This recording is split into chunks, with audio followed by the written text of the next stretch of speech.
this on here. Close mine.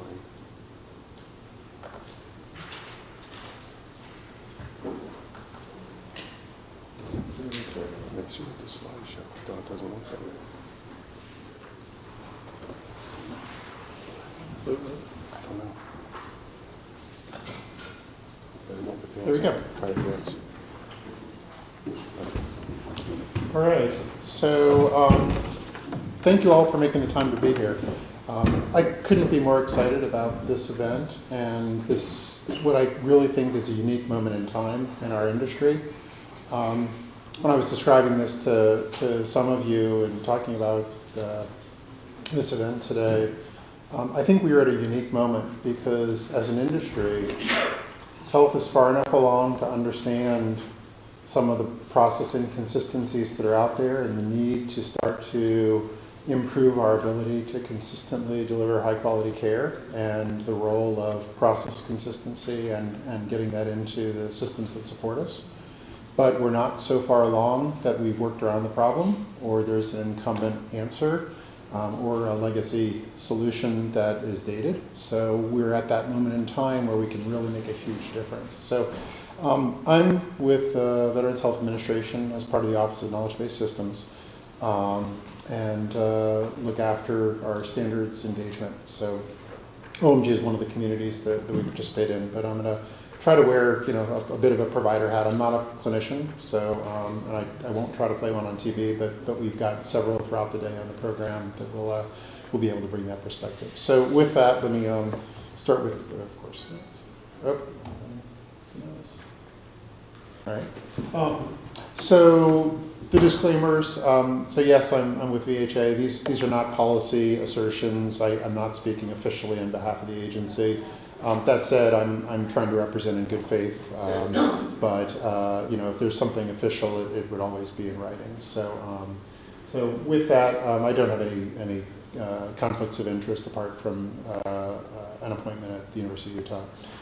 So let's move on. So what's in a name? So the event's called BPM Plus or Business Process Management Plus, and whether we're talking about clinical pathways or workflows or process models or guidelines, you could argue that these are all variants of the same sort of thing. So there are certainly nuances, and you can get into heated discussions about what the difference is between a care protocol and a care pathway and a clinical practice guideline. I'm not suggesting that that those nuances don't exist, but for the purposes of what we're trying to do as an initiative, and we'll come back to this throughout the day. The idea is to use industry-based standard notations to start to express this collection of things in a way that allows them to be easier shared, easier consumed, represented in a higher quality and more consistent representation, and ultimately promulgate their utilization more effectively across the industry.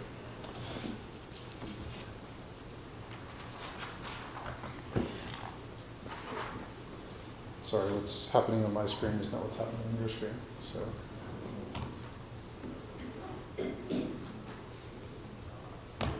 I can vamp it then.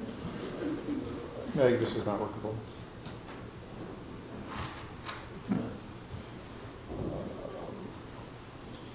Let's do this. Sorry, let me try mirroring displays and see if that helps.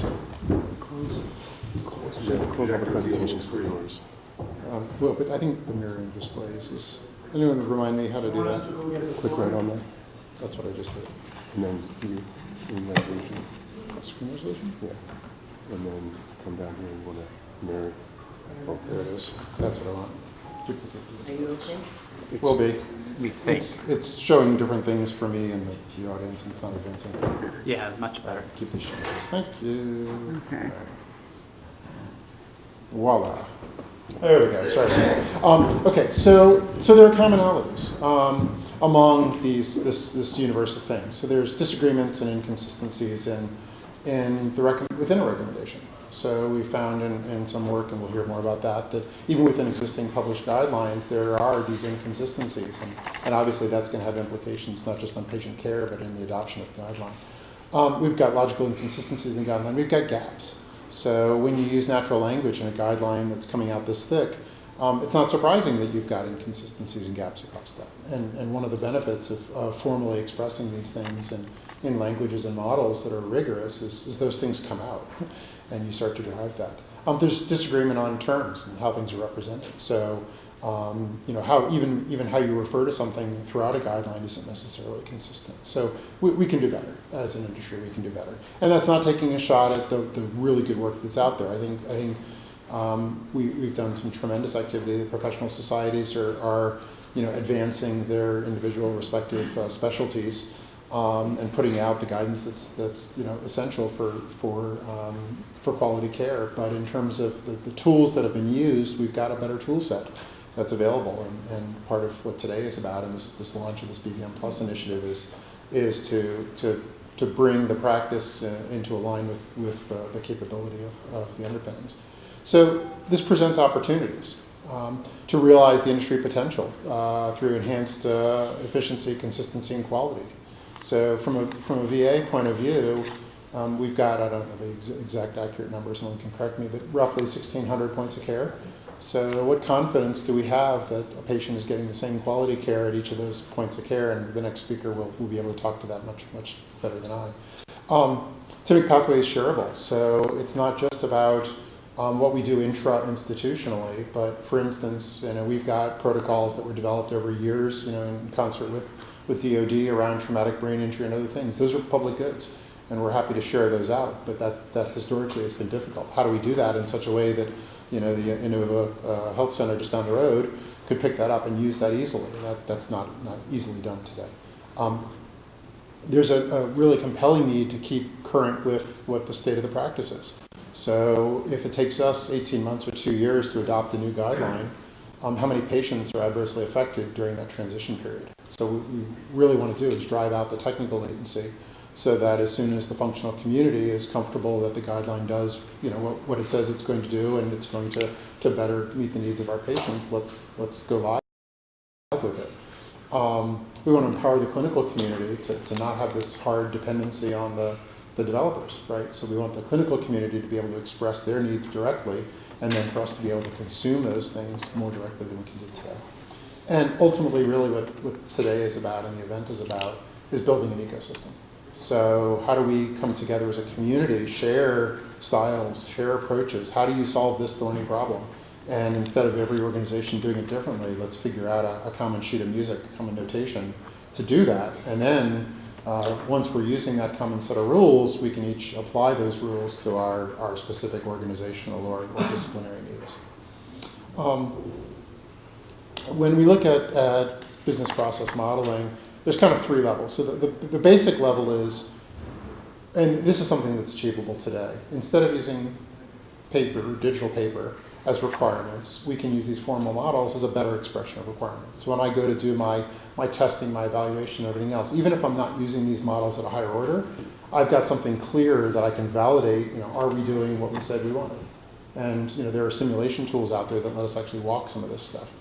The next level is kind of the enhanced level, which allows us to formally express and bring these pieces together. So as we express these workflows, they can be stored in engines. We can actually simulate how the pieces fit together and show those simulations to subject matter experts and say, is this doing what you said you wanted? And testing that at simulation time. Whether we directly consume that in software down the road and some of the stuff that the Red Hat colleagues were talking about, not yet, not at this level. But there's value here because we can do a better job. It's hard to simulate a paper document, right? But once you get into models, those are things that can be done. And then the highest level, I would assert, is the computable. So now, instead of this guideline going from the requirements people to a development team or to my vendor and saying, I want to acquire capabilities that do X, I can click import and say, bring in this protocol, let me map the roles. Okay, in this location of care, this role is being done by this nurse practitioner, and this role is being done by the, whatever the specialist is, et cetera. And then we can actually go directly execute those things. So you're moving up the stack. Now, am I expecting that to happen tomorrow? No.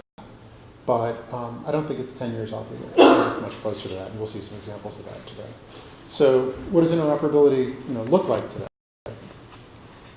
When we talk about let me back up one second. So when we talk about interoperability, and I bring up interoperability in this context because this is all part of, for us in VA, it's about a seamless care experience. So when a veteran shows up at the VA, very few veterans receive all of their care exclusively at VA. Do we have any veterans in the room? Keep your hands up. First, thank you for your service. Thank you. How many of you receive any care at VA? So, all right. So about half of the people want hand up. How many of you receive more than half of your care at VA? All right. So it's not a statistically relevant sample, but it is indicative. When I've done this a handful of times, I've never had a hand go up for exclusivity at VA. And I think that says something. So to me, what that says is if we get VA perfect, 100% integrated, even over through to DoD, and DoD-VA interoperability is very much in the news and very timely, we have not solved the problem because veteran care goes beyond our agency reach. And that doesn't just mean contracted care. I'm talking about care that happens just because people in the room have jobs and the large population of the veterans have jobs. Most do. They get insurance like you or I do. They go to their GPs like you and I do. Again, I'm generalizing, it's probably incorrect, but often people that take advantage of VA care, and absolutely they're entitled to, whatever the eligibility determination is. But people, in my experience, use the VA for the things where they're entitled and where that's the most appropriate. So for things like mental health or prosthetics or a particular disease condition or something service-connected, people will often go to VA because that's where folks get it and understand really what that patient is facing. But a lot of care happens outside. And how do you join those worlds up? And the answer to that's interoperability. People focus almost exclusively on data interoperability. And when you see the discussions about interoperability, it's almost always about getting data from point A to point B. So we have that kind of longitudinal view of the patient record. But I submit that's only one dimension that we need to be thinking about. So if I leave you with no other takeaway from today, I'm one of those folks that try to keep the messages simple.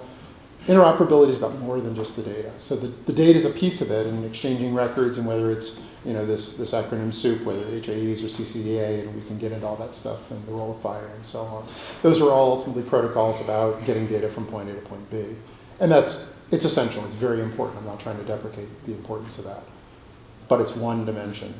The second dimension is knowledge interoperability. What we know about the body of medicine is changing by orders of magnitude. There's an NLM study, and someone can give me the citation, I can't remember it, but roughly speaking, by the year 2020, they anticipate the body of knowledge of medicine to double every 7 months. So there's you can't keep pace, it's just impossible. Getting appropriate, current, timely medical knowledge to the point of care where it's not a deluge. You can't expect a physician in the 6 minutes that they have to go through mountains of guidelines and gigabytes or terabytes of information about that patient.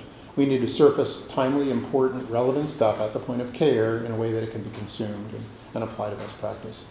Which leads us to the third piece. So getting that knowledge where it needs to be in a way that it can be consumed is the second leg of the stool. And the reason we're here today is how that fits into the clinical process and having that process portability. So when we have an inpatient surgery discharged to a long-term care facility that happens to be fulfilled with a community provider, having that clinical process, that pathway, follow the patient. So to give that patient a seamless experience, they shouldn't have to worry that part of their care delivery is happening in a different care network.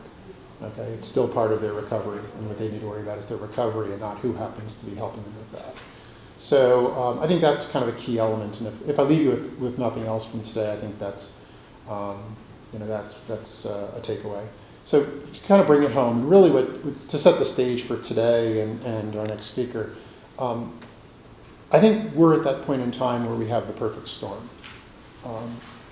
The appetite for these types of solutions is really coming on.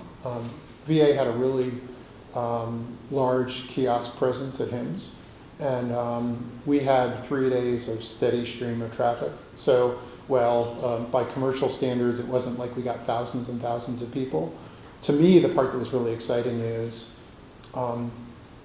we reached out to that first level of folks that we thought might be interested, and those folks came by, and they went away, and they tapped a couple of colleagues on the shoulders and like, you guys need to see this. And after kind of the first couple of hours, the rest of the week was full with people stopping by because they were excited about what we were doing and they had to tell friends. And that word of mouth and that being tapped in, I mean, just like right now, I don't care that we don't have 600 people in the room. I'd much rather have all of you, people that are attuned to where we are and what needs to happen and in a position to make it happen.